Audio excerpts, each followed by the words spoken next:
What's up guys, MTG Tournament Grinder here, and welcome to this week's episode of Modern, or perhaps I should say this month's episode.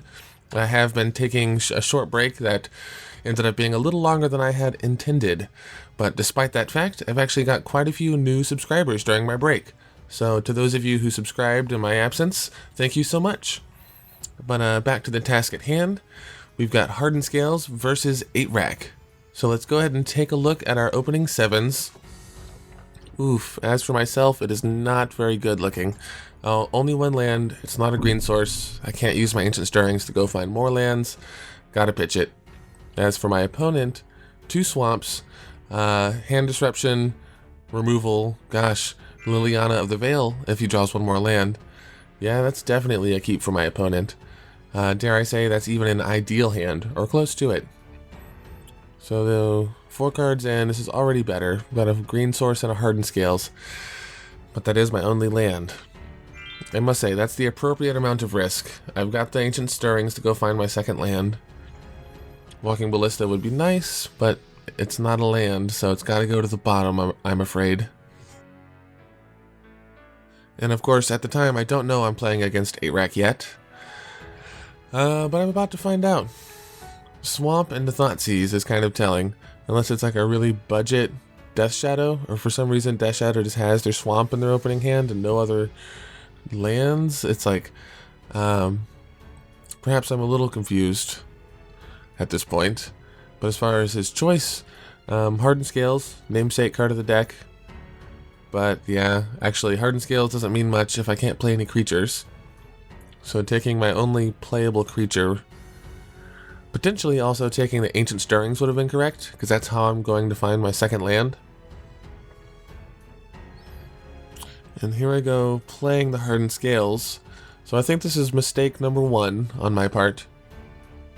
The Ancient Stirrings is more important, or rather having 2 lands is more important.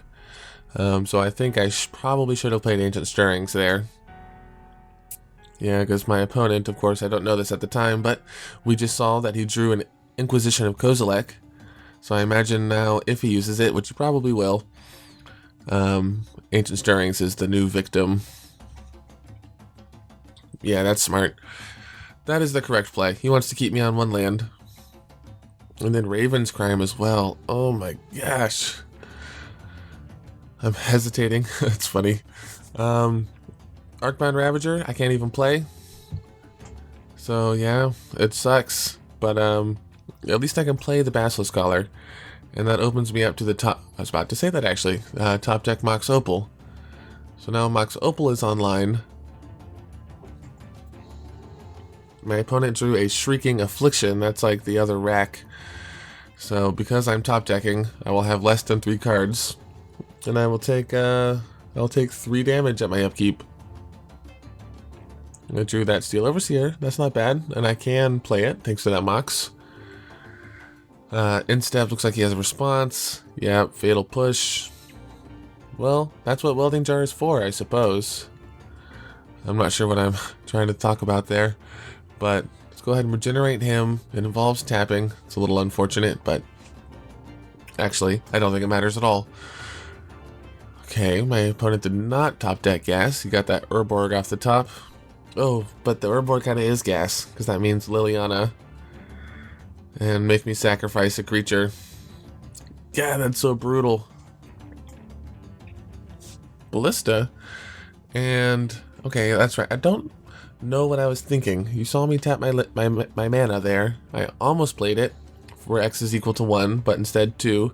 I could have shot Liliana. It would have lived. My Walking Ballista, I mean, like, I wouldn't have had to kill it to kill Liliana. Gain 2, drain 2, that's annoying. But I mean, if I had played that Walking Ballista the following turn, equip it with Basilisk Collar, and who knows what could have happened. Instead, I just have to discard it, so that was mistake number 2. And now Evolutionary Leap off the top. Ugh. I can tell I'm considering conceding at this point. I mean, he's got me pretty dead pretty soon with the Shrieking Affliction. Yeah. That makes sense. I think concede is the line. It needed to be something besides evolutionary leap. But hey, that's Magic for you. 8-Rack, it doesn't hang out at the top of the meta, but it is a very good deck.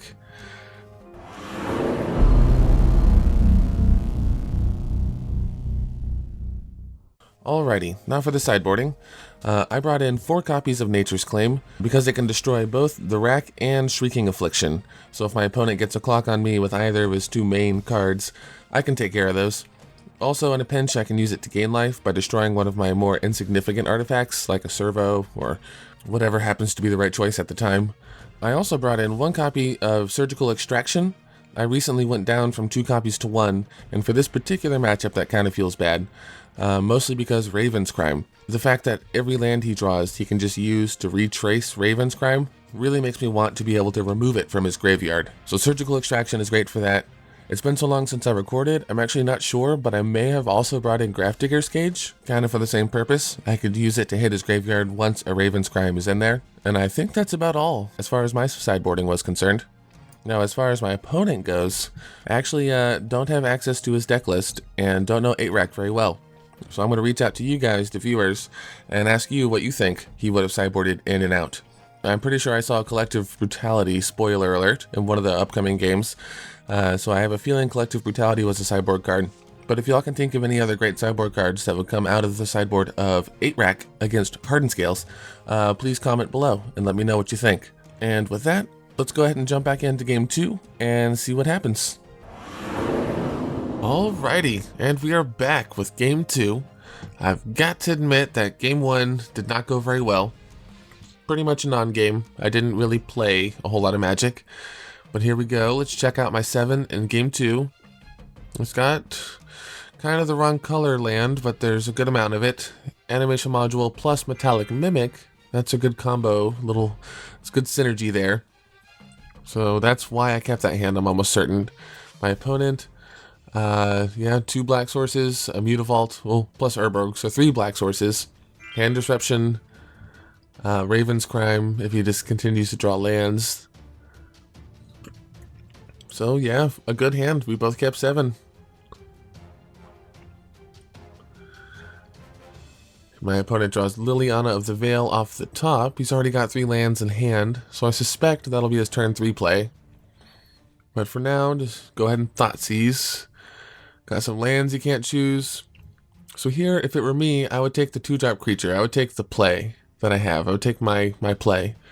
Again, with the Ancient Stirrings. You gotta respect the Ancient Stirrings, but I don't even have a green source currently.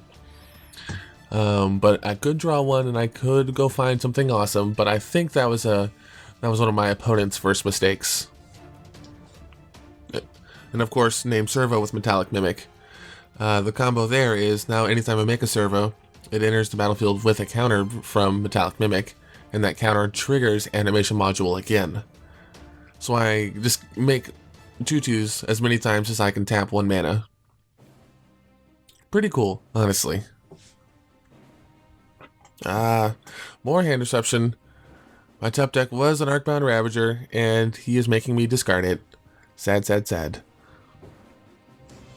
Yeah, Arcbound Ravager is nuts with Animation Module also. Sack the servo to Arcbound Ravager, put a counter on him. That counter triggers Animation Module, and just continue to make servos and sack them. And the end result is you get a huge Arcbound Ravager. So that's pretty cool.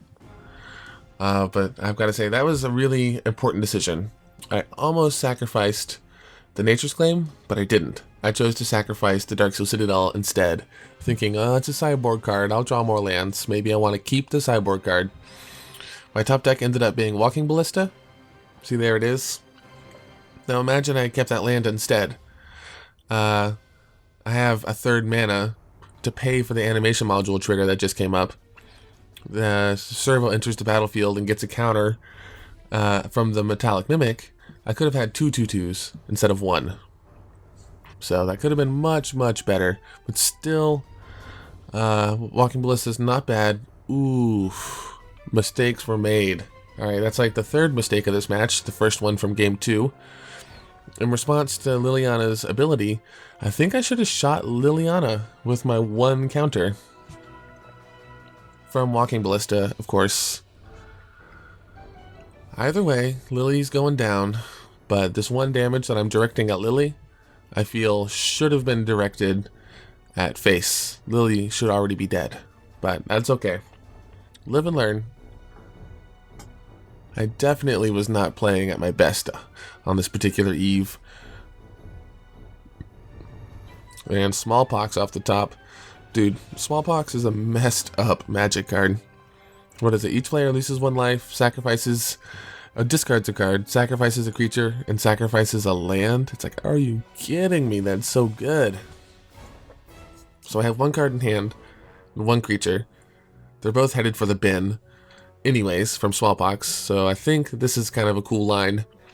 Go ahead and use the Nature's Claim on my own creature since they're both dying anyways, and gain that 4 life.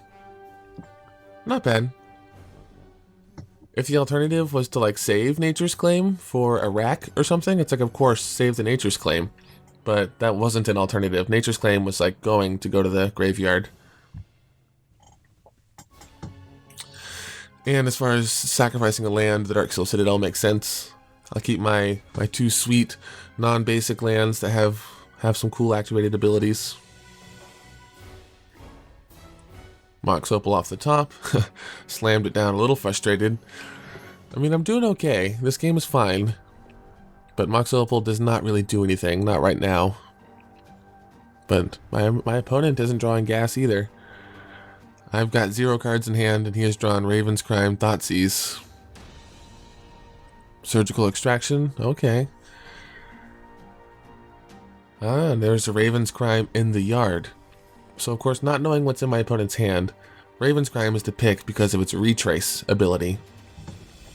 And what is that? It's like discard a land, and you can just play this card from your graveyard. You don't have to exile it even, so you can just keep playing it over and over. The fact that there happened to be another Raven's Crime in his hand was just gravy. That just ended up working out really well. And here I am, searching through his whole library. I get to see some of his sideboard tech. I should have zoomed in and slowed down on that part. But after all that said and done, go ahead and activate Blinkmoth Nexus and continue to chip away. I've got to admit, this is a long road ahead of me. If nothing else changes, if I just have Inkmoth Nexus to swing with. Opponent drew another Thoughtseize. Ouch. Honestly, I should just be considering myself lucky that he's not drawing a rack or multiple racks. If he had drawn multiple racks, which he easily could have, I'd probably be dead already, or well on my way to death. But there we go. I drew something that will change my clock. I'll be swinging with more than just a Blinkmoth. It'll be a Blinkmoth and Lieutenant Worf. And I'm continuing to luck out. He drew a Duress. This is like the first game against A-Rack I've ever played where having 0 cards in hand and just continuing to play everything I draw is actually helping me. But again, that's just me getting lucky that my opponent isn't drawing what he needs. So I definitely can't take credit for that. Oof. Alright, continuing with the mistakes. I don't think it was right to swing with a Hangerback Walker. So if I swing with it once this turn and once next turn, I get in for 2 damage. If I hold off this turn and at his end step activate its ability, and the next turn swing for 2, which 2 damage, same amount of damage. The difference is now when Hangerback Walker dies, I get 2 Thopters instead of just 1. So for the same amount of mana, the same amount of time, same amount of investment, it's just better not to swing with it with 1 counter, but to wait until you activate it at least once and swing with 2 counters. I think after that point, it's like diminishing returns. It just depends on other variables of the board state, like whether or not you think more flyers will be more important later or whatnot. But generally, I think it's correct to not swing until it has at least 2 counters. Which seems to be my plan this time. I didn't swing with it on that turn, and I held up my Mox Opal. So that's not too bad. At least I only did it once. I learned my lesson.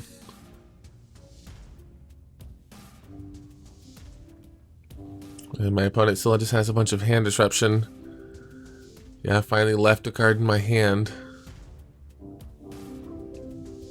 Ancient Stirrings. I mean, it could have been useful. It definitely could have been useful. Apparently I valued activating Hangerback Walker's ability more than playing the Ancient Stirrings. I'm not entirely sure if that's correct. Ancient Stirrings could have found me an Arcbound Ravager or something, in which case I just win much, much faster.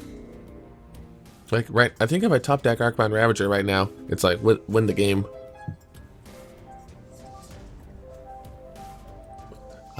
Alas. Stupid tap land. But I love Ruins of Worn Reef. It just feels bad to top deck it on, turn 7 or 8. When you've got no other cards in hand, and you would want action, Oh well, not too bad. Still looking real good. Holding back with the Hangerback Walker again. Taking the conservative line. I mean, my opponent is at an extremely low life total. Whether or not I swung for 2 this turn, like an additional 2, and like whether or not he's at 4 or he's at 2, he's still dead next turn. Not swinging with the Hangerback Walker didn't change my clock. So now he's going to make me sacrifice. In response, activate its ability. Now I will choose... Whoops. Ancient Stirrings down. But choose to sacrifice the Hangerback Walker. Now that it has 3 counters, get the 3 Thopters, and I've got 5 1/1s on board. My opponent has no cards in hand. So, yeah, I'm explaining it to him there. That is lethal. Well, sweet. That went a lot better than game 1. I mean, how could it have not gone better than game 1, right? Game 1 was just atrocious. But I'm happy to have made it to game 3. We'll just have to see how it goes.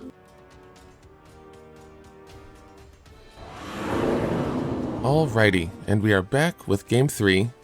After game 1 went so badly, I wasn't sure there was going to be a third game. So I'm pleased to have made it this far, and let's get a peek. Oh no. 5 lands, and what the other 2 cards are almost as irrelevant. If you have 5 lands, I don't think you keep. So yeah, I'm going to go ahead and pitch that one. As for my opponent, how strange. Actually, he also has 5 lands. And he's probably thinking the same thing. Whatever the other 2 cards are, kind of doesn't matter very much. Well, it always feels kind of fair when both players mulligan, so that's kind of nice, but ugh. This is not very good. Arcbound Worker, Hardened Scales with no green source, Welding Jar.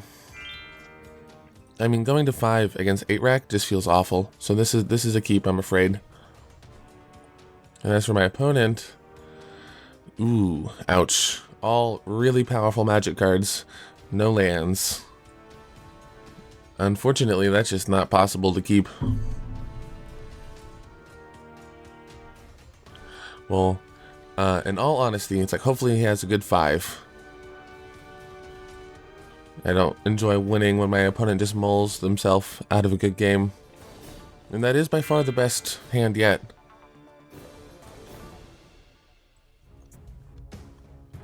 Well, it looks like he's probably going to open up with that Raven's Crime. Yep.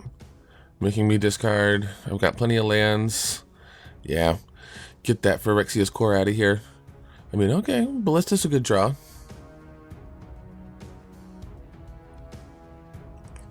Yeah, I mean, there's no reason to be shy about playing my cards. Darn, he top decked the Thoughtseize. Well, almost certainly, there goes my Ballista.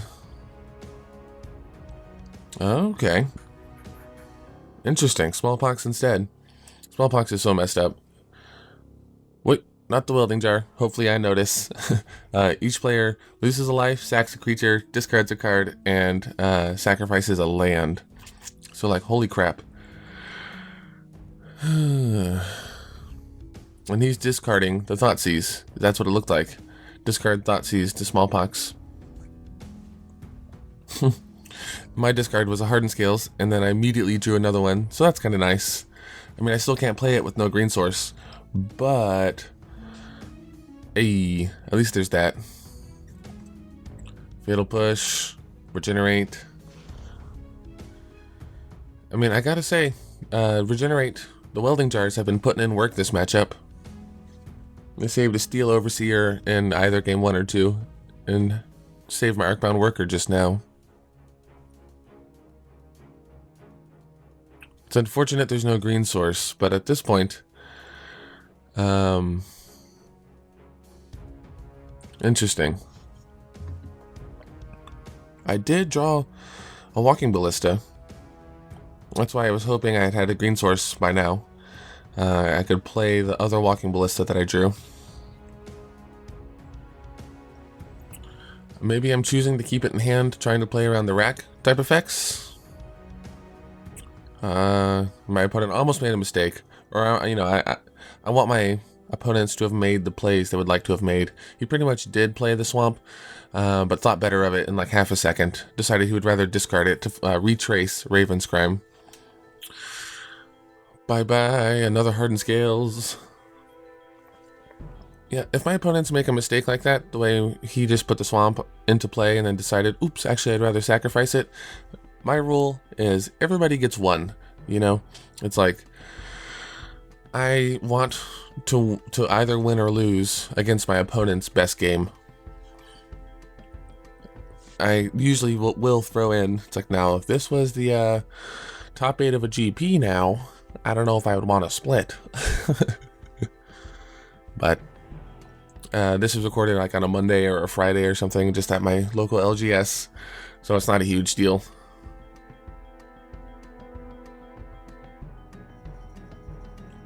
Man, him top decking these swamps, just making me discard everything, has been pretty brutal. So I named Construct, but Ravager is actually a beast. It just doesn't say the creature type on there. I make that mental mistake often, where I just assume that Arcbound Ravager is also a construct. So it's possible that that was just wrong.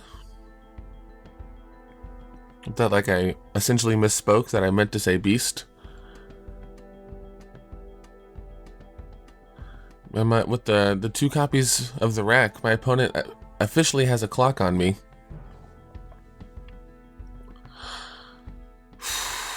So, I mean, I guess I just swing for what I can. Oh, interesting. Okay, hold on. What's going on? Am I trying to set up for the win next turn? Can I do 8 damage? My opponent's at 16. I need to do half of that. So 2, 3, 4, 5. I don't think so. And if I sack my Darksteel Citadel, then I won't even be able to play most of what, like, my possible draws next turn. But if I sack modular to modular, so I mean, I think, obviously I'm pretty confident about something. So activate Arcbound Ravager's ability. Goes up to 4, sacrificing the worker. Worker goes to the yard, modular trigger. Put it on homie, so that's 3, plus 4 is 7. 7 is not half of 16. I think actually, like, it's been a while since I recorded this match. This was recorded before my break. I think that was just a bad play. My arithmetic was incorrect. I mean, I could have done all that sacking this turn, right? Like, the turn on which I sack all that crap doesn't really matter much. And I conceded awfully quickly, but I will say, I had named Construct. Walking Ballista is a construct. I could have played it for 0, but instead 1. Swing for 7, and then shoot him for 1, which takes him to 1, not 0. So my goodness. Oh man, 8 rack. 8 rack, 8 rack, 8 rack. Well, it was a lot of fun, and I really appreciate you guys for watching. As usual, if you enjoy content like this, you can let me know in the comments below, or by hitting that subscribe button. So, until next time, I'll see you guys later.